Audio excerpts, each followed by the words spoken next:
அன்பானவர்களே, விடுதலை வேள்வியில் கம்பம் பள்ளத்தாக்கில் வாழ்ந்த மக்களினுடைய பங்களிப்பை பற்றி நாம் இந்த காணொளியில பார்த்துக்கிட்டு இருக்கிறோம்.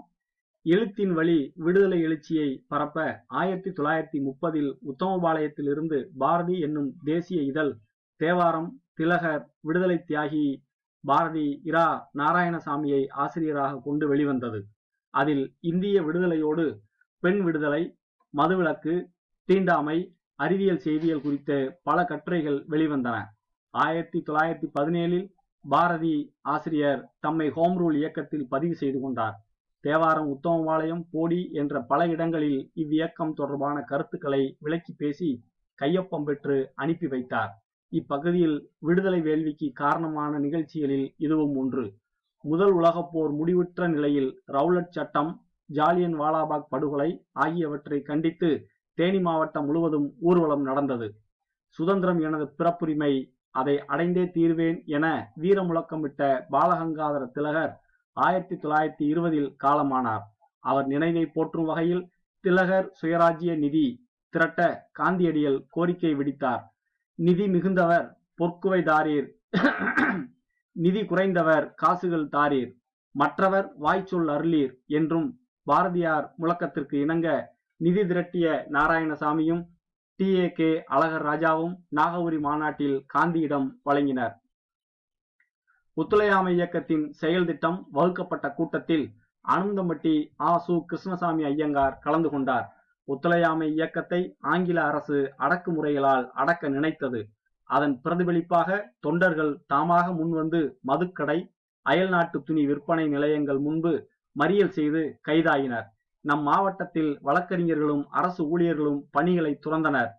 தேவாங்க செட்டியார் இனத்தை சார்ந்தோர் கைத்தறி மூலம் கதரை மட்டுமே தயாரிக்கும் பணியில் ஈடுபட்டனர். உத்தமபாளையம் காசி முகமது இஸ்மாயில் அவர்களும் கூடலூர் PS வேலுச்சாமி கவுண்டரும் போட்டியின்றி சட்டமன்ற உறுப்பினர்களாக தேர்ந்தெடுக்கப்பட்டனர்.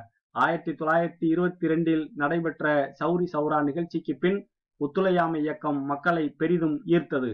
மதுரையில் கள்ளுக்கடை மறியலில் நம் மாவட்டத்தின் சார்பாக திரு V. திம்மையா கவுண்டர் தலைமையில் 15 பேர்கள் கலந்து கொண்டனர். அவர்கள் கைது செய்யப்படாமல் காவல்துறையினரால் கடுமையாக அடித்து விரட்டப்பட்டனர். மீண்டும் கலந்து கொண்ட போது ஓராண்டு சிறை தண்டனை வழங்கப்பட்டது. சிற்றூரான சில்லமரத்துப்பட்டியை சார்ந்த பன்மொழி புலவர் திரு சுருளிவேல் அவர்கள் அழகான பாட்டு தொகுதியை எழுதி வெளியிட்டார்கள். அனந்தம்பட்டியை சார்ந்த திரு சு. கிருஷ்ணசாமி அவர்களும் குழந்தைகள், பெண்டீர் ஆகியோர் விரும்பி கேட்குமாறு கதைகள் கூறியும் இசைப்பாடல்கள் இசைத்தும் தேசிய விடுதலைக்கு பணியாற்றி வந்தார்கள். பகுத்தறிவு பகலவன் ஈவேரா பெரியார் தேவாரம் பொதுக்கூட்டத்தில் இருந்தபோது வைக்கம் அழைப்பு வந்தது. கோவில் நுழைவு போராட்டத்துக்கு தேனி மாவட்டம் பகுத்தறிவு தேனியை கேரளத்திற்கு அனுப்பிற்று. அமைதிப்புறா நேரு பெருமகனார் சுற்றி சுழன்று தேசிய நெஞ்சங்களை நேயத்தால் நெய்ததும் தேனி மாவட்டமே. சுதேசி நேவிகேஷன் கப்பல் கம்பெனியை ஆரம்பிக்க வ.உ. சிதம்பரம் பிள்ளைக்கு வாரி வழங்கி சுதேசி கப்பல் பவனி வர வழிவகுத்ததும் இப்பகுதியே. இந்நிதி திரட்ட வ.உ.சிக்கு இப்பகுதியில் துணை நின்றவர் கோம்பை அல்லாப்பிச்சை ராவுத்தர் ஆவார். காந்திஜி அறிவித்த சத்தியாகிரக இயக்கங்களை தன் பொருளாதார பின்னணியில் முன்னெடுத்து சென்ற பெருமை வள்ளல் ஹாஜி கருத்தராவுத்தரையே சேரும். கம்பம் பீர் முகமது பாவலர் பாட்டு, பேச்சு, நடிப்பு என பல் திறன்களால் விழிப்புணர்ச்சியை ஊட்டினார்.